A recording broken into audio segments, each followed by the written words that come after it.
Welcome back to Mystery Minds, the channel where we dive into the darkest corners of true crime, uncovering stories that shock, intrigue, and leave us questioning the world around us. In today's case, we bring you a chilling and twisted tale, one of betrayal, deception, and a deadly obsession. This is the story of a woman doesn't realize her Tinder date is a killer.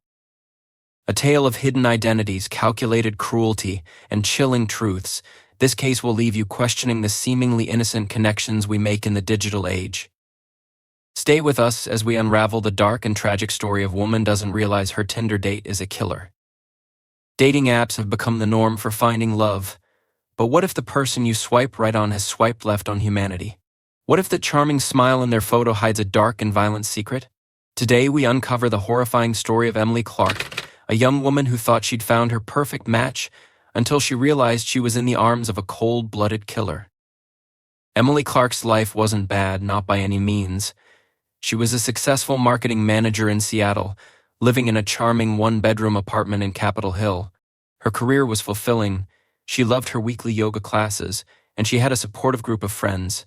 But beneath the surface of her seemingly complete life, there was a void.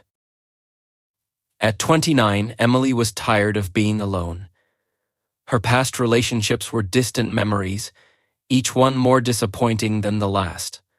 Her friends often teased her about being too picky, but Emily believed she simply hadn't found the right person. One crisp October evening, Emily sat on her couch, scrolling aimlessly through Instagram. Photos of couples apple picking, hiking, and enjoying cozy dinners filled her feed. A pang of loneliness hit her. Why not give it a shot? Her best friend Rachel had said a week ago, urging her to try online dating. Everyone's doing it. Besides, you might actually meet someone interesting. With a sigh, Emily opened the app store and downloaded Tinder. She had resisted for years, fearing the horror stories and fake profiles. But tonight, something about the autumn air in her empty apartment nudged her forward. Emily's perfectionism extended to everything she did, including her Tinder profile. She agonized over her photos, choosing ones that showed her in her best light smiling at a winery, hiking in the Cascades, and one candid shot from a wedding. Her bio was brief but honest. Marketing professional, lover of coffee, dogs, and great books, always up for an adventure. The app's algorithm worked its magic, and within minutes, profiles began flooding her screen. Emily swiped left on most, not because they were unattractive, but because none sparked her interest. She wanted more than just a pretty face. Hours passed, and just as she was about to give up for the night, Daniel Harper appeared. Daniel's profile stood out immediately. His photos were effortlessly charming, kayaking on a serene lake, laughing at a beach bonfire, and a candid shot of him in a sleek suit at what appeared to be a wedding. His bio read, "Adventure seeker, amateur chef, looking for someone to explore life's best moments with." Emily hesitated for a moment before swiping right. To her surprise, it was an instant match. A message popped up almost immediately. "Hey Emily, love your hiking photo. What's your favorite trail in the Cascades?" Daniel's easy confidence and genuine interest caught her off guard. Most men open with generic lines or awkward small talk, but Daniel seemed different. Their conversation flowed effortlessly, lasting late into the night. Emily went to bed with a smile, her heart racing with the excitement of new possibilities. Over the next few days, Daniel proved himself to be attentive and engaging. He messaged Emily good morning, asked about her day, and shared funny anecdotes from his life. He claimed to be a freelance consultant, which explained his flexible schedule and frequent adventures. Their connection deepened when they discovered shared interests, both loved exploring the outdoors, trying new recipes, and curling up with a good thriller novel. After a week of texting, Daniel suggested meeting in person. "There's this great cafe downtown," he wrote. "Best lavender lattes in the city. How about Saturday?" Emily agreed, her stomach fluttering with nerves. She hadn't felt this excited about someone in years. Saturday arrived, and Emily found herself standing outside the cafe, her heart pounding. She wore a casual but flattering outfit, dark jeans, ankle boots, and a cozy sweater. Daniel was already there, sitting at an outdoor table with a coffee in hand. He stood as she approached, his smile warm and inviting. He was even more handsome in person, his blue eyes sparkling in the autumn sunlight. The date was perfect. They talked for hours, laughing over shared stories and exchanging details about their lives. Daniel was charming, attentive, and seemed genuinely interested in getting to know her. He told her about his love for travel, his passion for cooking, and his dream of opening his own business one day. Emily couldn't help but feel like she'd hit the jackpot. Though the date left Emily feeling exhilarated, small details nagged at the back of her mind. Daniel's stories, while captivating, were sometimes vague. When she asked about his family, he brushed off the question with a joke. "Oh, you wouldn't want to meet them, they're boring compared to me." His job as a freelance consultant also seemed ambiguous. When Emily asked for specifics, Daniel changed the subject, steering the conversation back to her. At the time, Emily dismissed these moments. Everyone had their quirks, she thought. Besides, Daniel had been nothing but kind and attentive. As weeks passed, Emily and Daniel's relationship blossomed. They went on hikes, cooked elaborate dinners together, and spent long evenings talking about their dreams. Daniel had a way of making Emily feel special, like she was the only person in the world who mattered. He remembered the small things: her favorite coffee order, the name of her childhood dog, and even the date of her next work presentation. But as their connection deepened, so did Daniel's subtle control over their time together. He always insisted on choosing the location for their dates, often suggesting quiet, secluded spots. He never mentioned friends or family, and when Emily suggested introducing him to her own social circle, he deflected. Emily couldn't shake the feeling that something about Daniel was just a little too perfect. Her friends noticed her hesitation during their weekly brunches. "Do you really know him?" Rachel asked one Sunday over mimosas. "I mean, he sounds amazing, but you've only known him for a few weeks." Emily brushed off the concern, but deep down, Rachel's words lingered. One evening, as Emily sat alone in her apartment, she decided to do a little digging. She Googled Daniel's name, hoping to find his LinkedIn profile or social media accounts. To her surprise, there was almost no trace of him online. No professional profiles, no tagged photos, just an old, inactive Facebook account. The unease in her gut grew stronger. But when Daniel texted her minutes later, inviting her over for a homemade dinner, Emily pushed her doubts aside. The evening was enchanting, with Daniel preparing a delicious 3-course meal and sharing stories of his travels. As Emily sipped her wine, she wondered if she was overthinking everything. Little did she know, her new romance was pulling her into a web of secrets that would soon shatter her world. Emily's life began to revolve around Daniel. Their whirlwind connection felt intoxicating, pulling her away from the routines she had carefully built over the years. He was attentive, charming, and always seemed to know exactly how to make her feel special.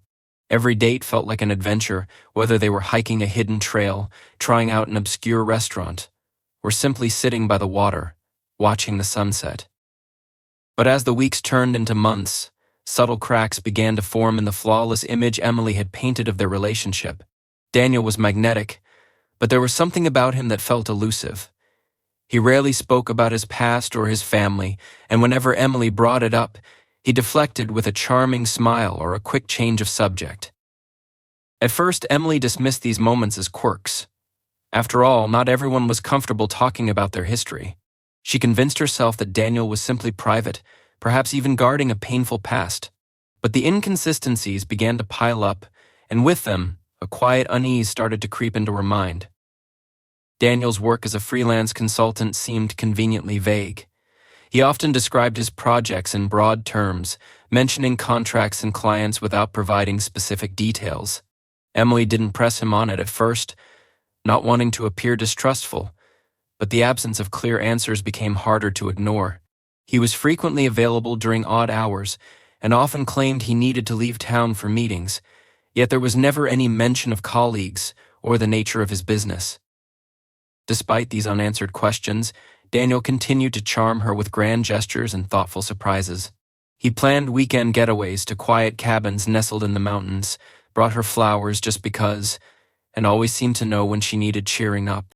For every moment of doubt, there was a moment of joy that pulled her back in, making her question whether her suspicions were misplaced.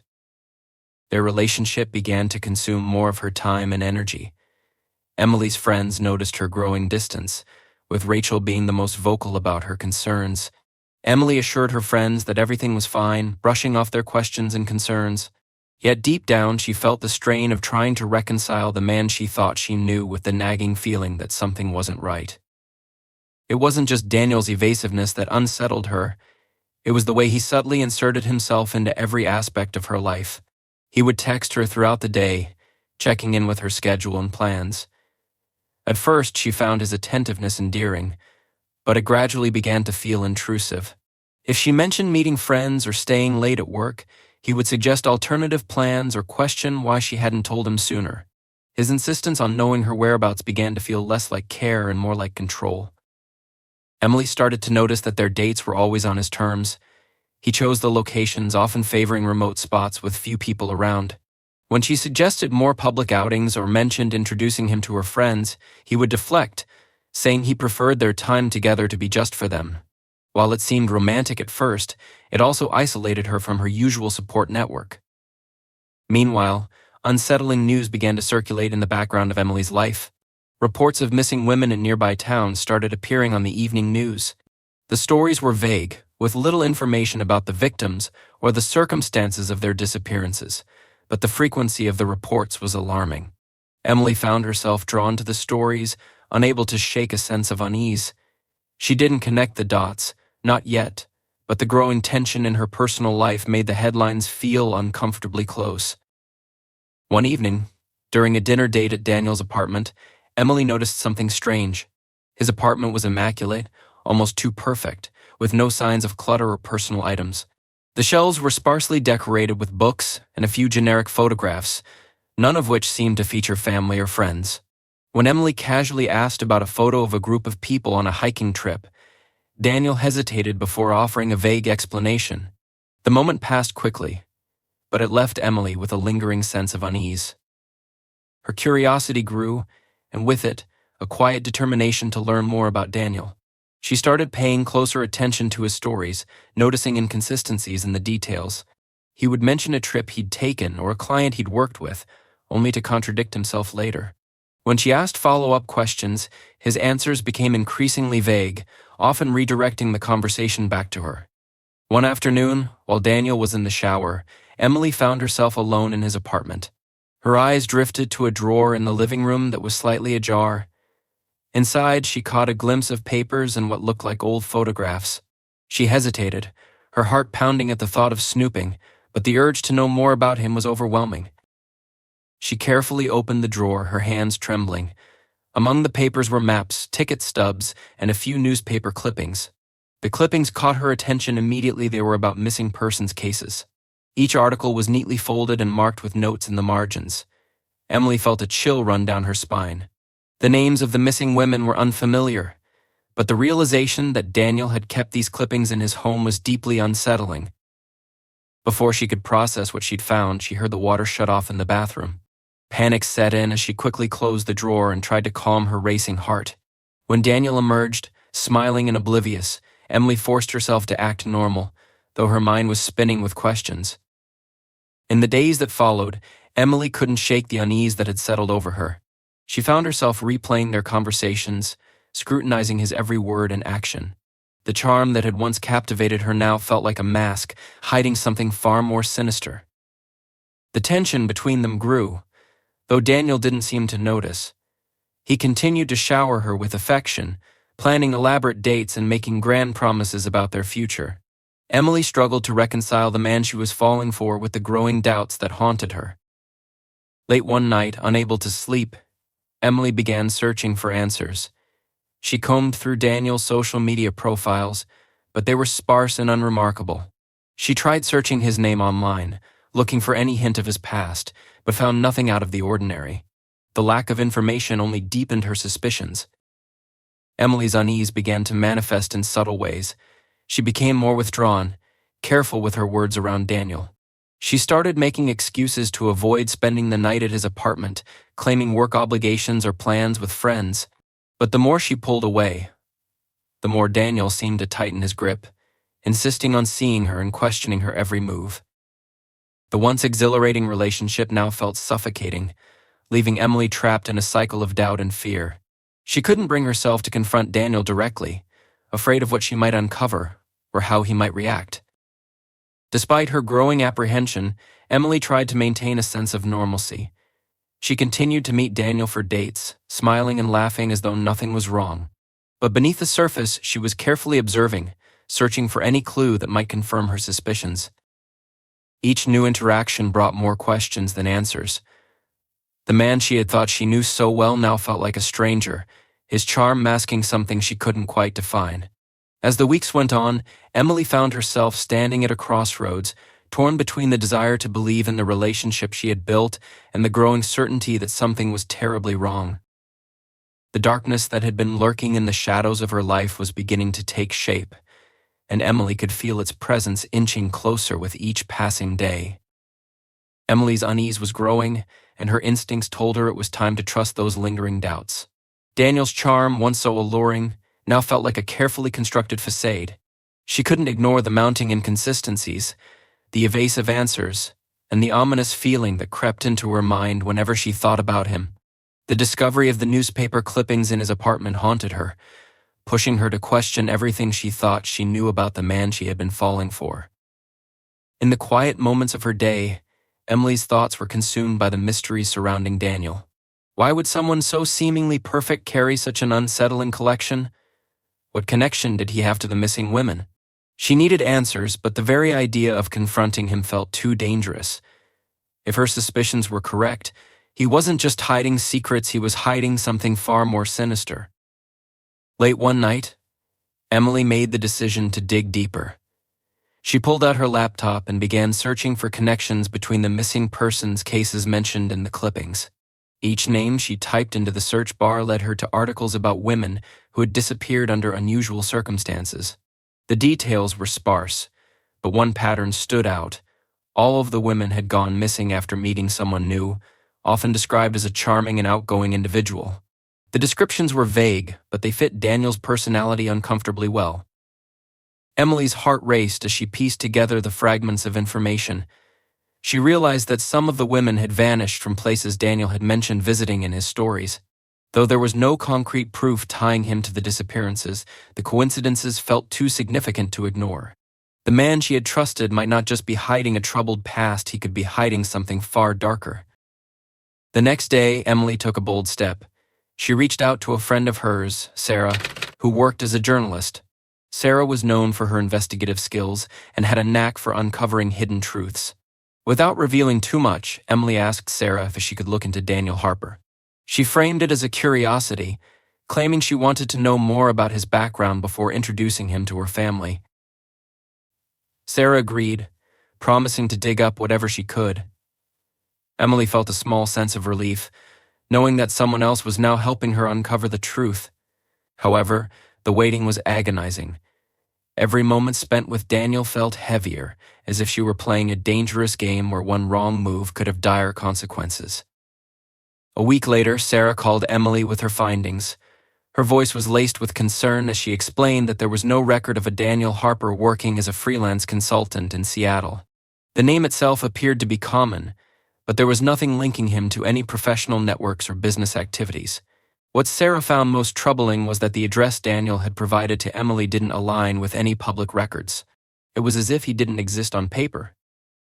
Emily's stomach sank. The man she had been seeing wasn't just secretive, he had deliberately erased himself from public view. She couldn't shake the feeling that this was a calculated move, designed to keep anyone from discovering who he truly was. Determined to find answers, Emily decided to take matters into her own hands. She began keeping a journal, meticulously documenting every interaction she had with Daniel. She wrote down the places they visited, the stories he told, and the details he shared about his life. With each entry, she hoped to uncover patterns or contradictions that might reveal the truth. As her suspicions deepened, Emily became more cautious. She started to distance herself from Daniel, claiming she was busy with work and social commitments. He didn't seem to take her excuses well, often pressing her for details or suggesting ways they could spend time together. His persistence felt less like affection and more like an attempt to maintain control. Emily's breaking point came one evening when she noticed a car parked outside her apartment.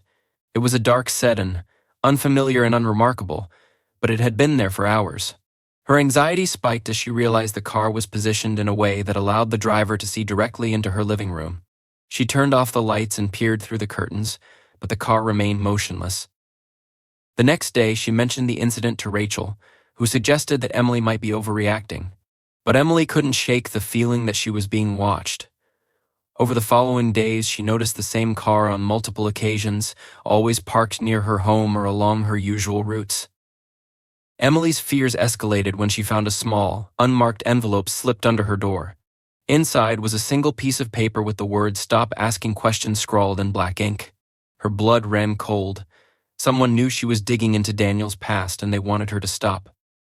Panicked but determined, Emily decided to involve the authorities. She went to the local police station and shared her concerns, though she was careful not to accuse Daniel outright. She explained the strange coincidences, the lack of information about his background, and the envelope she had received. The officer she spoke with seemed sympathetic but explained that there wasn't enough evidence to take action. Without proof of wrongdoing, there was little they could do. Feeling defeated, Emily returned home, more convinced than ever that she was in danger. She began to take precautions, installing a security system in her apartment and sharing her location with trusted friends.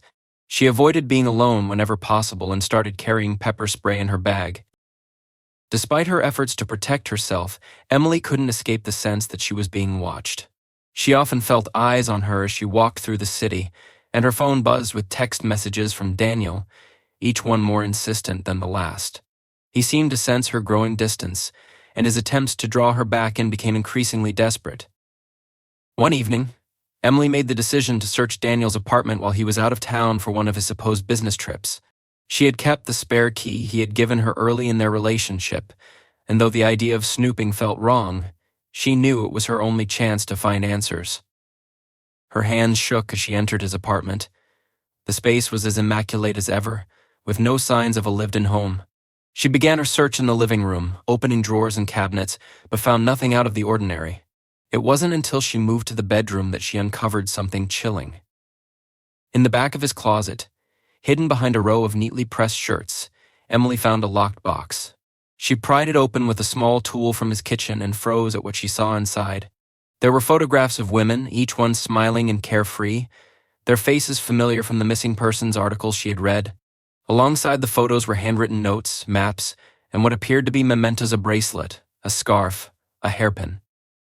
Emily's breath caught in her throat as the realization hit her. Daniel wasn't just connected to the missing women, he was the reason they were missing. The man she had trusted, who had made her feel special and loved, was a predator hiding in plain sight. She snapped photos of the contents with her phone, her heart pounding with terror. She knew she needed to leave before Daniel returned, but as she turned to go, she heard the sound of a key turning in the lock. Emily froze in place as the sound of the key turning in the lock sent a wave of panic through her. Her mind raced, trying to calculate her options. The small apartment suddenly felt suffocating, its exits impossibly far away. She quickly shoved the open box back into the closet, hoping the darkness would obscure the disturbed items. She slipped into the small space between the wall and the bed, her heart pounding so loudly she feared it might give her away. The door opened slowly, and Emily heard the familiar sound of Daniel's footsteps. She struggled to control her breathing, forcing herself to remain absolutely still. The minutes stretched into what felt like hours as she waited, listening to every movement. Daniel moved about the apartment with a sense of calm, as though completely unaware that she was there. He placed something on the kitchen counter and then began humming softly, a sound that felt chillingly out of place. Emily's phone vibrated silently in her pocket, a notification she didn't dare check. She cursed herself for not silencing it earlier but prayed that the faint vibration went unnoticed. The weight of what she had just discovered in his closet pressed down on her. She knew now, with absolute certainty, that Daniel was far more dangerous than she had ever imagined. Eventually, Daniel entered the bedroom, and Emily held her breath as his shadow passed over the bed. He paused for a moment, then walked to the closet. The sound of the door creaking open made her stomach churn. She could hear him rummaging through the shelves, and she clenched her fists, bracing for the worst. After what felt like an eternity, he seemed to move away from the closet and back into the living room. Emily knew she had to act. She waited until she was certain he was out of sight, then carefully slid out from her hiding spot. Every step she took toward the door felt like an impossible gamble, but she knew staying was not an option. She reached the front door and slipped out as quietly as she could, her pulse hammering in her ears. Once outside, Emily didn't stop moving. She walked briskly down the street, resisting the urge to break into a run. She felt exposed, vulnerable, as though Daniel might appear behind her at any moment. When she was a safe distance from the apartment, she pulled out her phone and checked the notification. It was a message from Rachel, asking if she was okay. Emily quickly typed out a response, explaining what had happened and asking to meet somewhere safe. Rachel agreed immediately, and the two women met at a small cafe on the other side of town. Emily arrived visibly shaken, her hands trembling as she recounted the events of the evening. She showed Rachel the photo she had taken of the contents of Daniel's box, and the two of them sat in stunned silence as the magnitude of the situation sank in. Rachel urged Emily to go back to the police, but Emily hesitated. She had already been dismissed once, and she feared that without concrete evidence, her concerns would once again be brushed aside. However, the thought of doing nothing felt unbearable. She decided to contact Sarah, her journalist friend, for advice. Sarah responded quickly, arranging to meet Emily the next day. When they met, Emily shared everything: her suspicions, the photographs, and the chilling encounter at Daniel's apartment. Sarah listened intently, her expression a mix of concern and determination. She promised to use her connections to dig deeper into Daniel's background and to help Emily present her case to the authorities. Over the next few days, Emily remained on high alert. She avoided contact with Daniel, ignoring his calls and texts. Each unanswered message added to her anxiety, as she imagined him growing suspicious of her silence. She stayed with Rachel, too afraid to return to her own apartment, but the feeling of being watched never left her. Sarah's investigation yielded alarming results. She discovered that Daniel had been using a false identity, his real name buried beneath layers of fabricated documents. His trail was littered with inconsistencies, and while there was no direct evidence linking him to any crimes, his movements often coincided with disappearances in various cities. Sarah compiled a detailed report and urged Emily to present it to the police. Armed with Sarah's findings and the photographs from Daniel's closet, Emily returned to the police station. This time, she spoke to a detective who seemed more willing to listen. She shared everything she knew, emphasizing the danger she believed Daniel posed. The detective promised to look into the matter and advised Emily to stay vigilant. Despite the police's involvement, Emily couldn't shake the feeling that time was running out. Daniel's silence over the past few days felt ominous, as though he was biding his time or plotting his next move. The tension reached a breaking point when she received an anonymous email containing a single sentence: "You can't hide forever." The message left Emily paralyzed with fear. She forwarded it to the detective and to Sarah, hoping it could be traced. In the meantime, she took every precaution she could think of: changing her phone number, disabling her social media accounts, and varying her routines. But no matter how careful she was, she couldn't escape the feeling that Daniel was always one step ahead. One evening, while staying at Rachel's apartment, Emily was startled by a loud knock at the door. Her heart leapt into her throat as she peered through the peephole. It wasn't Daniel, but a delivery person holding a package addressed to her. Confused, she opened the door and accepted the package. Inside was a single photograph of Emily, taken from a distance. She was walking along a busy street, completely unaware that she was being watched. The realization sent a wave of nausea through her. Daniel wasn't just watching, he was taunting her, letting her know that no matter where she went, he could find her. Emily contacted the detective immediately, sharing the latest development. The police increased their surveillance of Daniel, but without solid evidence, they couldn't make an arrest. Emily felt trapped, her life consumed by fear and uncertainty. Determined to take back some control, Emily decided to confront her fears head-on. She began researching self-defense techniques and carrying tools to protect herself. She also worked closely with Sarah, who continued to investigate Daniel's connections to the missing women. Together, they began piecing together a timeline that painted a chilling picture of a calculated predator. As the days turned into weeks, the tension became almost unbearable. Emily knew that Daniel wouldn't stay silent forever, and she prepared herself for the inevitable confrontation. What she didn't realize was just how close that moment would come and how far Daniel was willing to go to keep his secrets buried. Emily could no longer bear the weight of the fear that had consumed her life. Every day felt like a battle to stay one step ahead of Daniel. Each time she left Rachel's apartment, she looked over her shoulder, scanning the streets for any sign of him. Even in moments of quiet, her mind raced with thoughts of his next move. She felt like a prisoner of her own anxiety, knowing that the predator she once trusted was still out there, watching, waiting. Sarah's continued investigation provided some solace, but it also unearthed new horrors.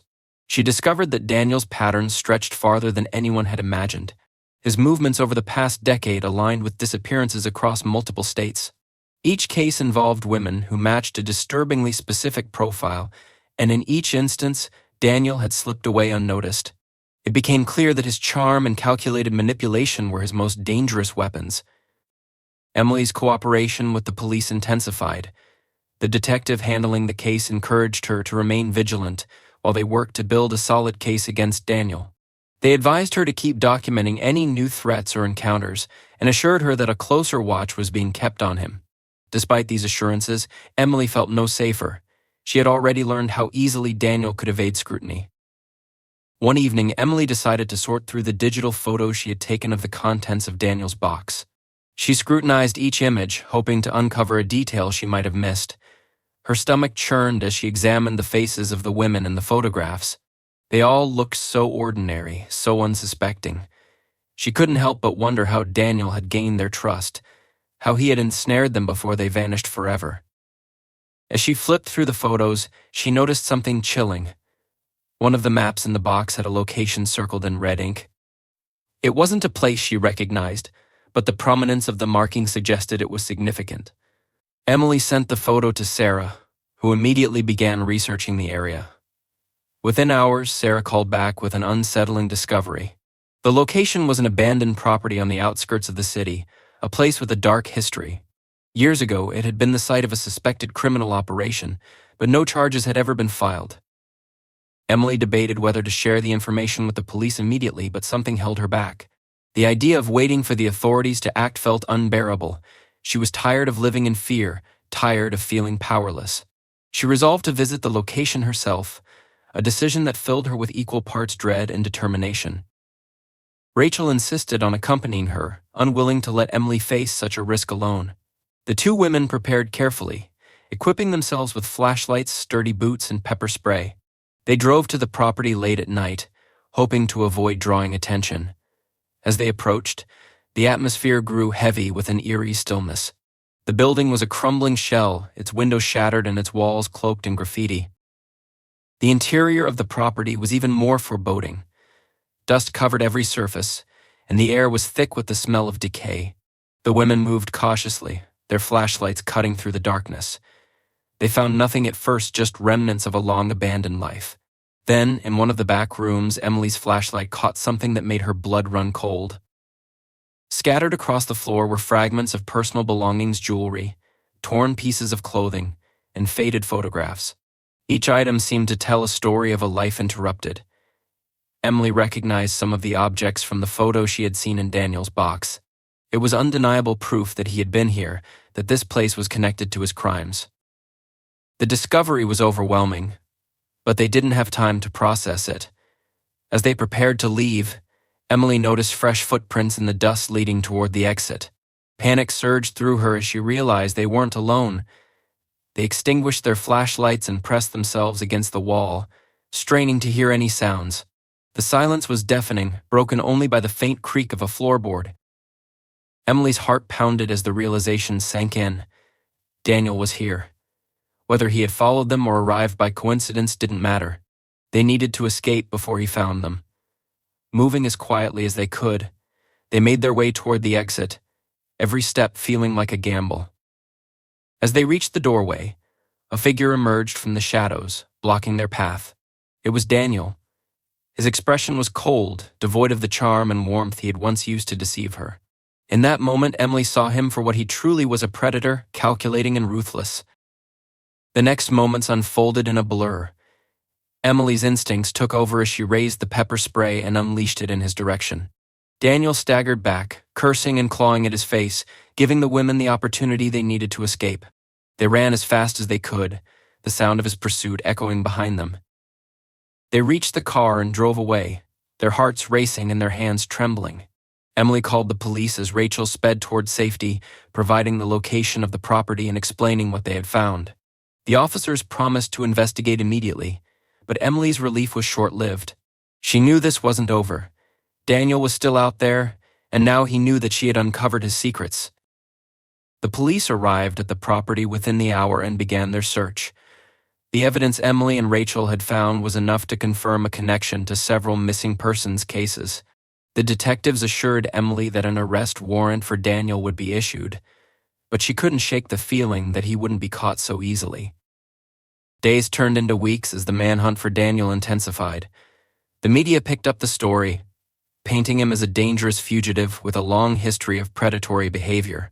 Emily found herself thrust into the spotlight, her story serving as a warning to others about the dangers of online predators.